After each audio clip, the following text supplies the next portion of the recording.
Dalam ilmu pengetahuan, teori berarti model atau kerangka pikiran yang menjelaskan fenomena alami atau fenomena sosial tertentu. Teori dirumuskan, dikembangkan, dan dievaluasi menurut metode ilmiah. Teori juga merupakan suatu hipotesis yang telah terbukti kebenarannya. Manusia membangun teori untuk menjelaskan, meramalkan, dan menguasai fenomena tertentu, misalnya benda-benda mati, kejadian-kejadian di alam, atau tingkah laku hewan. Secara umum, teori merupakan analisis hubungan antara fakta yang satu dengan fakta yang lainnya. Kemudian, teori berasal dari penarikan kesimpulan yang memiliki potensi kesalahan. Namun, ini sangatlah berbeda dengan penarikan kesimpulan pada pembuktian matematika.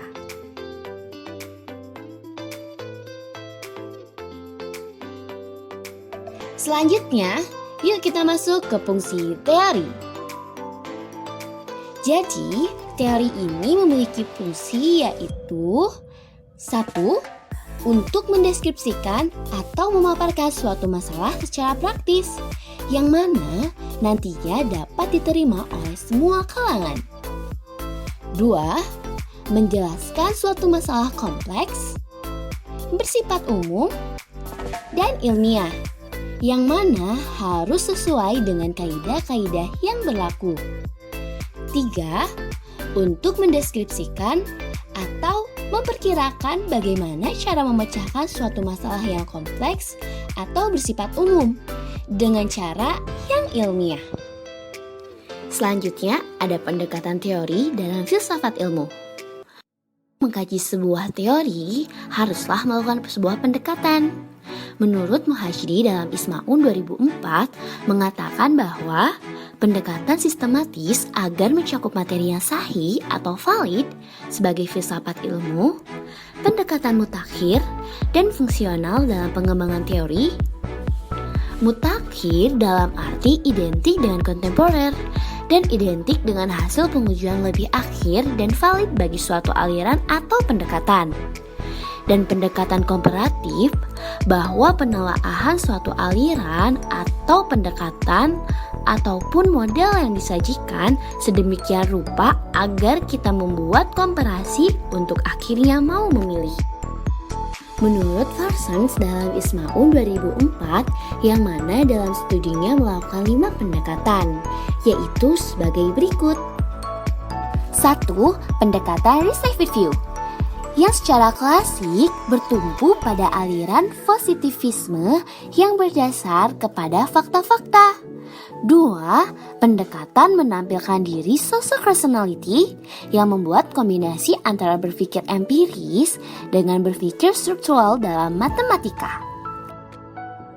3. Pendekatan fenomenologi yang tidak hanya sekedar pengalaman langsung, melainkan pengalaman yang mengimplementasikan penafsiran dan klasifikasi. 4. Pendekatan metafisik yang bersifat intransenden. Moral berupa suatu objektif universal. 5. Pendekatan pragmatism. Walaupun memang bukan pendekatan, tetapi hal ini sangatlah menarik untuk disajikan karena dapat menyatukan antara teori dan praktik. Tak hanya itu, dalam melakukan sebuah pendekatan untuk menghasilkan sebuah teori, ternyata terdapat jenis pendekatan lain yang juga penting untuk kita telaah.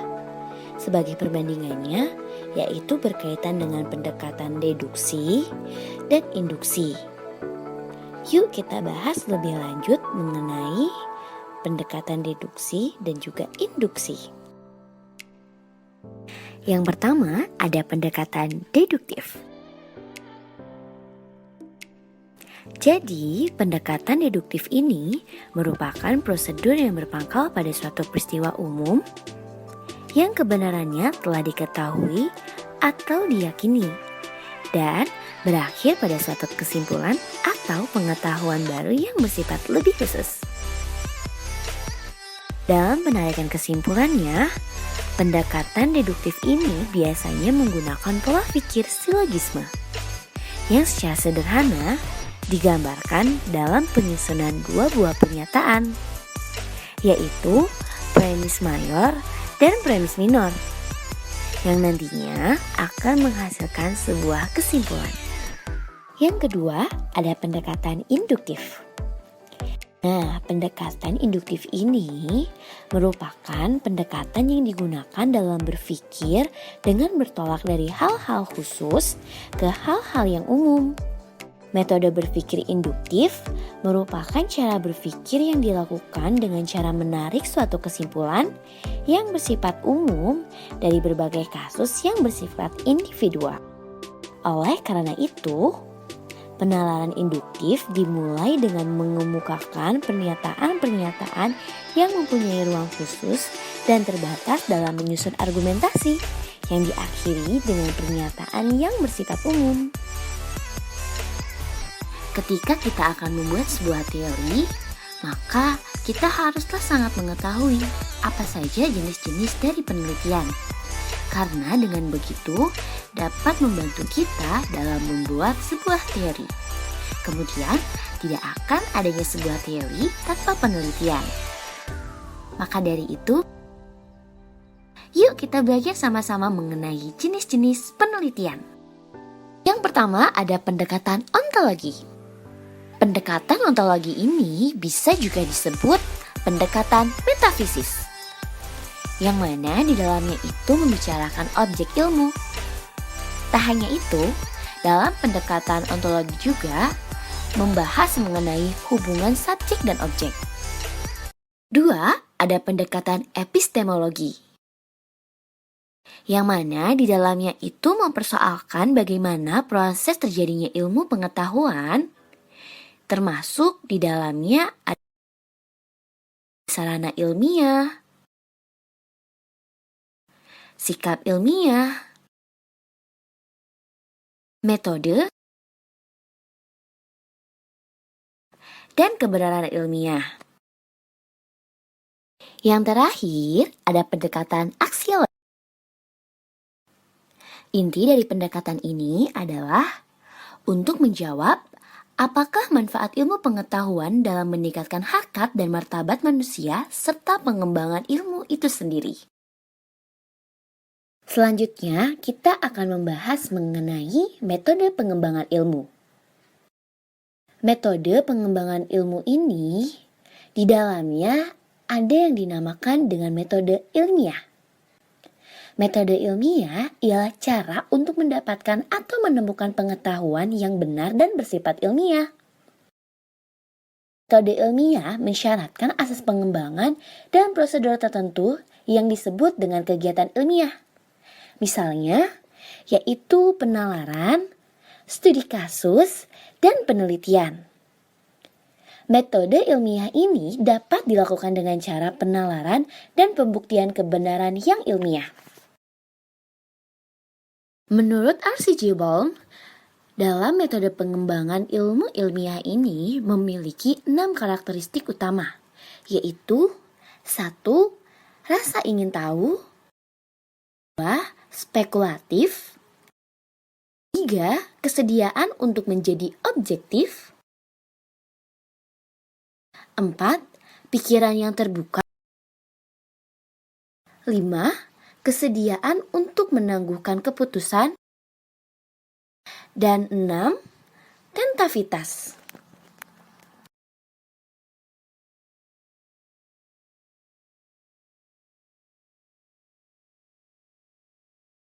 Bentuk implementasi filsafat ilmu dalam pelaksanaan penelitian, yaitu ketika seorang peneliti mengkaji fakta berdasarkan teori yang telah ada. Maka, proses ini merupakan implementasi teori koherensi dalam penelitian kualitatif.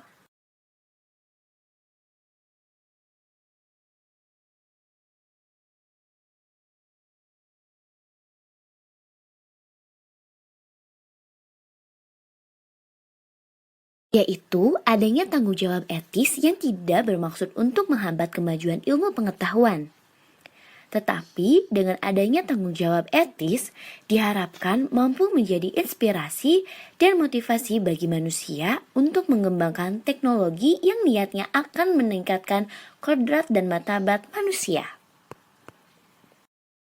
Sebelum melanjutkan pembahasan, teman-teman di sini ada yang udah tahu belum? Apa itu hakikat teori? Jadi, teori merupakan suatu set atau sistem pernyataan yang menjelaskan serangkaian hal sejumlah proporsi yang berintegrasi secara sistematik untuk memprediksi dan menjelaskan peristiwa-peristiwa yang diamati. Hal ini dikatakan oleh Snellbaker pada tahun 1974.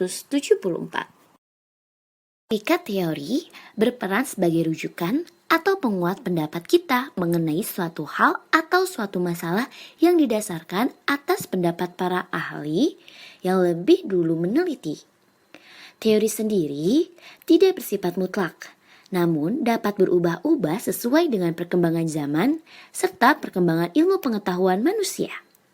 Teori juga berlaku hanya ketika teori itu diakui oleh masyarakat luas.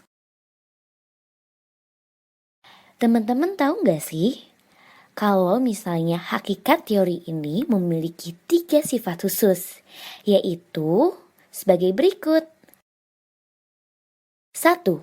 Mempersatukan pernyataan, atau dalam bahasa Inggrisnya adalah unifying statement.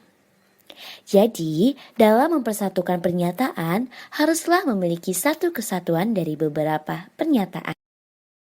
Yang kedua, ada kata depan universal, atau dalam bahasa Inggrisnya adalah universal preposition. Hal ini bersifat umum, oleh karena itu, hal ini dapat diterima oleh semua kalangan masyarakat. Yang terakhir, ada pernyataan yang bersifat prediksi, atau dalam bahasa Inggrisnya adalah predictive statement. Jadi, pernyataan ini bersifat perkiraan yang dapat berubah-ubah sesuai dengan keadaan. Akhirnya, sampailah kita pada pembahasan terakhir, yaitu mengenai alternatif teori. Jadi, alternatif teori adalah sebuah teori yang digunakan sebagai pilihan lain ketika sebuah teori utama tidak dapat dilaksanakan atau berhasil dipatahkan. Teori alternatif tidak terpaku hanya untuk suatu ilmu saja, namun dapat diaplikasikan dalam berbagai disiplin ilmu. Berikut merupakan contoh dari alternatif teori. Teman-teman di sini masih ingat gak mengenai kejadian tenggelamnya kapal Titanic pada tahun 1912? Pada saat itu, banyak sekali teori yang bermunculan mengenai penyebab tenggelamnya kapal ini. Salah satunya ada teori yang mengatakan bahwa tenggelamnya kapal Titanic ini disebabkan karena kapal Titanic menabrak gunung es. Seperti yang sudah diketahui RMS, Titanic tenggelam setelah menabrak gunung es pada Sabtu malam, tanggal 14 April tahun 1912. Namun sayangnya teori ini masih sangat diragukan.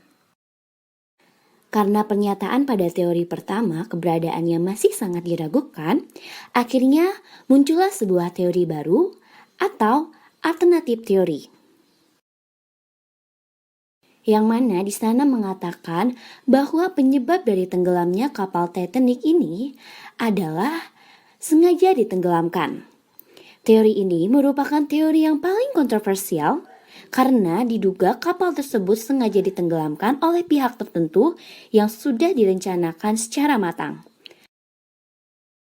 Mereka yang mendukung teori ini menyebut ada 3 orang penumpang yang harus dilenyapkan, yakni John Jacob, Benjamin, dan Isadore. Mereka bertiga adalah sosok yang selama ini menentang pendirian Bank Sentral Amerika Serikat. Hai teman-teman, tak terasa video presentasi dari kelompok 11 sudah selesai loh. Saya Salsabila sebagai perwakilan kelompok mengucapkan banyak terima kasih kepada Ibu Lucy selaku dosen pembimbing mata kuliah Filsafat Ilmu, dan terima kasih banyak untuk teman-temanku yang sudah meluangkan waktunya untuk menyimak video presentasi kami. Mohon maaf apabila banyak kekurangan dalam penyampaian materinya ya.